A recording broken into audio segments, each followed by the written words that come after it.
Morning student. आज हम कक्षा 6 में संस्कृत पढ़ेंगे। संस्कृत रुचिरा कक्षा 6 में हम आज दशम पाठ पढ़ेंगे, कृषिका करमवीरा। कृषिका करमवीरा, यहाँ देखिए श्लोक दिए गए हैं।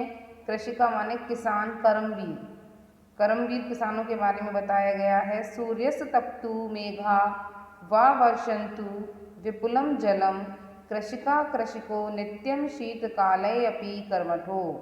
इसका अन्वय मतलब इसका शब्द विच्छेद देखिए। सूर्य तप्तु मेघा वा विपुलम जलम वर्षन्तु कृषिका कृषिकः च नित्यम शीतकाले अपि कर्मठोस्तः।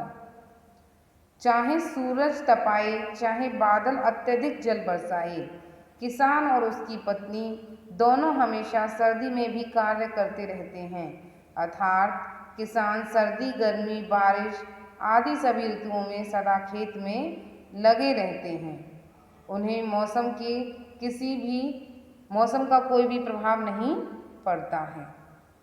आगे देखिए, ग्रीष्मे शरीरम सस्वेदनम शीते कंपनमय सदा हलेन च कुदालेन तौ तू क्षेत्राणि कर्षतः। ऐसे ही हमने इस श्लोक का अन्वय किया है। यहाँ ग्रीष्मे तयो माने दोनों, शरीरम सस्वेदनम शीते च कंपनमय भवति तौ तू हलेन कुदालेन च सदा क्षेत्राणि कर्षतः। गर्मी में उन दोनों का शरीर, किनका? किसान दंपत्ति, किसान पति पत्नी का शरीर पसीने से युक्त रहता है, लथपथ रहता है, सर्दी में ठंड से कांपता रहता है।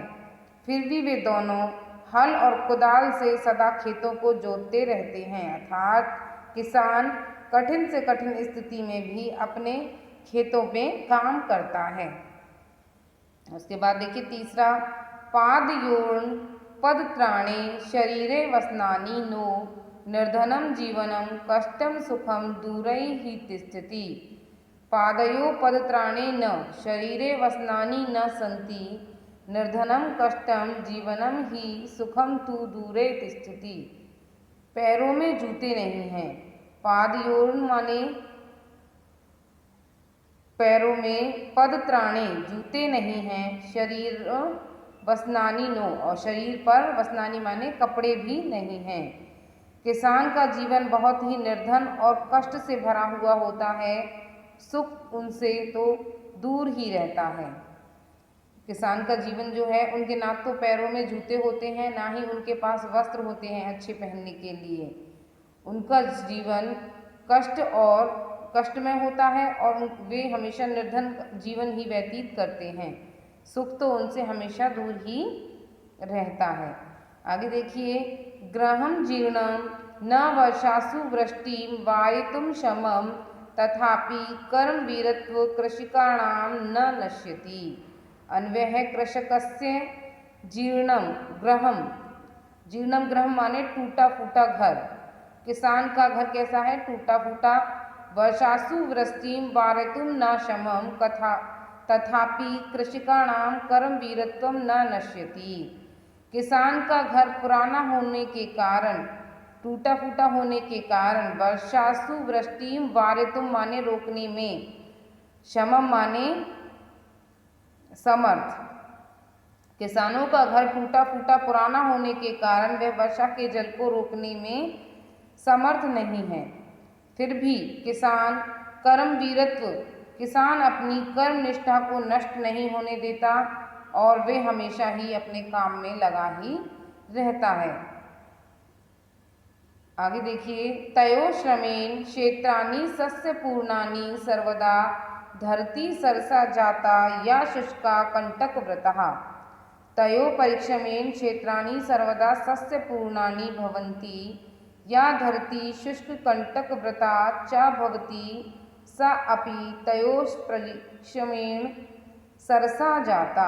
अर्थ है इसका, तयो माने उन दोनों के श्रम से, परिश्रम से खेत सदा, सस्य पूर्णानि माने फसलों से युक्त, हमेशा, सर्वदा माने हमेशा, हमेशा ही उन दोनों के परिश्रम से, किसान पत्नी के परिश्रम से खेत सदा फसलों से युक्त रहते हैं।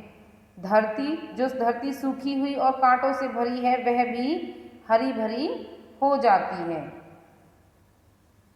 आगे देखिए, शाकन्नम फलम दुग्धम दत्वा सर्वेभ्य एव तौ शुद्धा तृषाकूलो नित्यं विचित्रो जनपालकौ तौ सर्वेभ्य एव शाकम अन्नम दुग्धम फलम च दत्वा नित्यं शुद्धा तृषाकूलो स्तः तौ विचित्रौ जनपालकौ स्तः।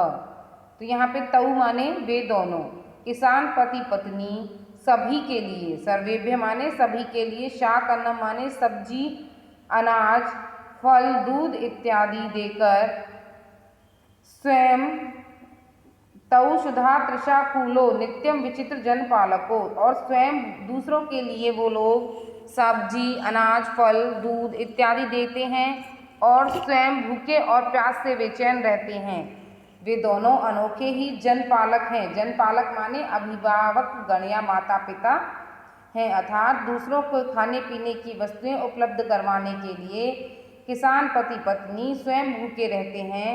ये कितनी विचित्र बात है। बड़े ही विचित्र जनपालक, जनपालक माने प्रजापालक हैं।